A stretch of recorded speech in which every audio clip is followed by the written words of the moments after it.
So geometry, here is the homework from the last time. We had stopped at 10, so 11 through 25 is probably what you're looking at there for our homework. So finishing up the rest of that. Let me know if there's any questions. You can always shoot me an email, say if there's something you didn't figure out and didn't make sense to you. So I'm going to pull up the notes then for today, and these should be posted online. Feel free to print them as needed. I'm sorry, this one's a little bit hard to read there. We're actually going to try and do 2 sections together, so hopefully that goes okay. Kind of watch the time, but the last couple lessons have been pretty short, so maybe this will be an okay day to go a little bit longer than the last couple days, sorry. So there's 3 warm-up questions, kind of a lot going on here, kind of just making sure we're okay on all this. So we want to cross multiply and set equal.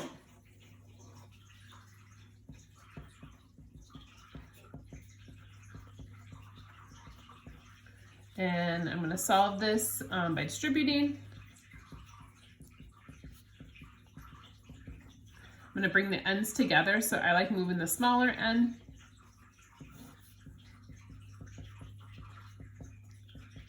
Move this back over. So n ends up being 10. Now this next problem asks for 3 different things. It wants the scale factor of this to this. And again, you might have a hard time seeing that unless you, let me see if I can zoom in. There. So the scale factor, we're comparing 2 side lengths that we know. So in this case, I'm going to use the 60 and 36. So for number 1, it's 60 compared to 36, and then I'm just going to simplify that. I can divide those each by 6, so that's going to be 10 over 6, which will be 5 over 3. That's the scale factor. Then they want the values of x, y, and z. So x is down here, and that goes with 70. So I'm going to set up a proportion using the 60 over 36. Now, if you wanted to use smaller numbers, you could just use the 5 over 3 as well. I think it's just a little bit easier sometimes to match everything up. 60 goes with 70, and then 36 goes with x. So I get 60x equals this big number, 70 times 36, which I divide by 60. So x ends up being 42.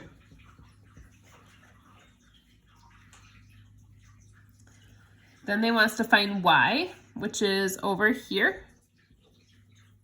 And that's 45 there. So again, I'm going to use the 60 over 36.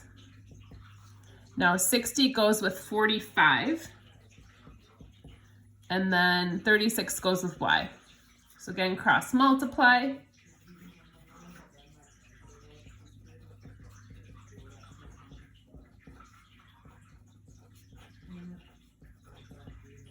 So y is 27. And then finally, they want me to find z, which is this angle k here. But remember, it's not a proportional idea with angles. Angles are just equal. So z is just going to be 85 degrees. And then they want the perimeter of each shape.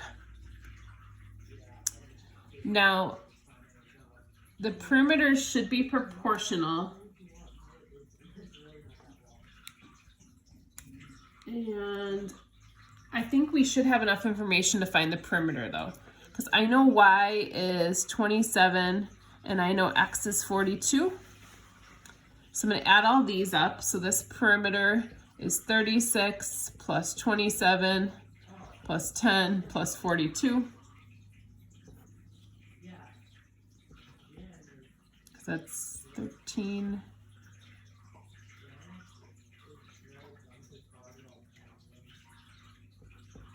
So 115 for that perimeter. And then I'll have to use that to find this perimeter because I don't know this little BC unless I found that. And so again, the perimeters are going to be proportional just like the side lengths. So 60 over 36.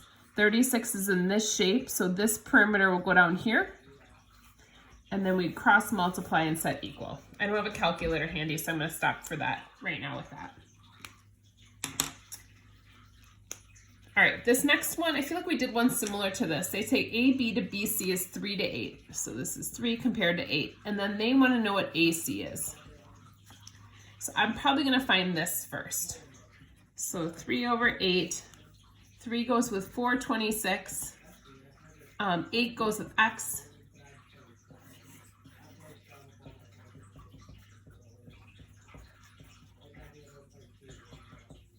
So X ends up being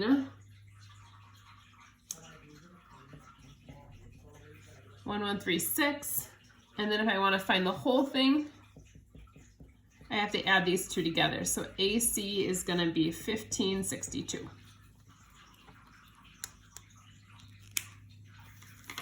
All right.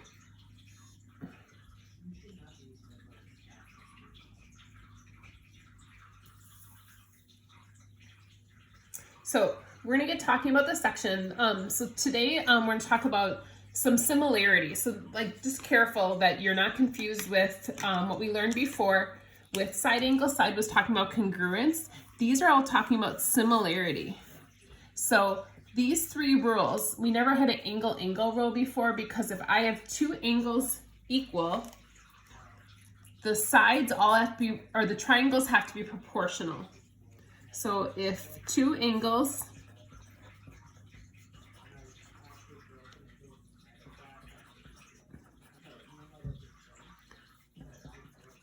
to the corresponding angles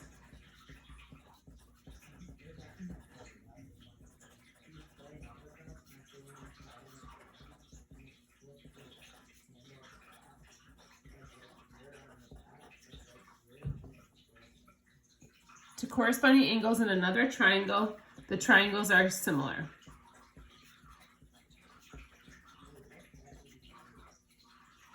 So if I have, let's call this like A, B, C, and then D, E, F. So if I know A equals D, and B equals E, then these two triangles have to be similar. Similar, not equal. A, B, C, and so that means proportional. A, B, C is similar to D, E, F, which means proportional, not equal. So, so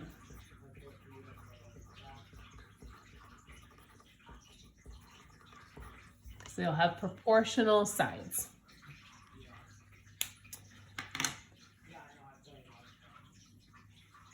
So the example down here asks us, how do we know, show the two triangles are similar, and then we're going to solve for X on this one. So in letter A, if you notice there's a triangle up on the top and then a triangle here on the bottom. So there's two. So I have this angle is congruent to this one. Now it might help to draw these separately.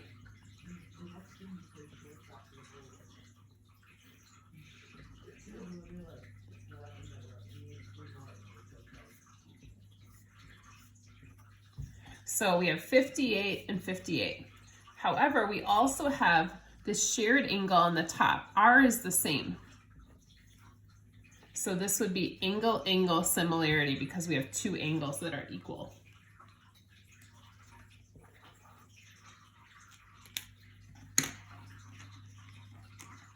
This next one, you notice we have parallel lines. Anytime you have parallel lines, watch out for alternate interior angles. So that means this angle and this angle would be equal. Same thing over here. But we also have vertical angles in this case. So we actually have angle, angle, angle, but we don't need that. We have angle, angle, so they are similar. But now we have to be careful about setting up proportions to find X. So I'm gonna start with X here. So X is in the same shape as 4. So let's put those together to begin with. We know that for sure, X and 4. However, you might just think x goes with 9, but you have to look at where the sides are, or where the angles are proportional. So x is by this single arc is equal to this one, and then it's between these two. So x actually goes with 10. And then 4 would go with 9. So making sure these match up, and so this angle really goes with that one. This bottom triangle is kind of flipped from the top.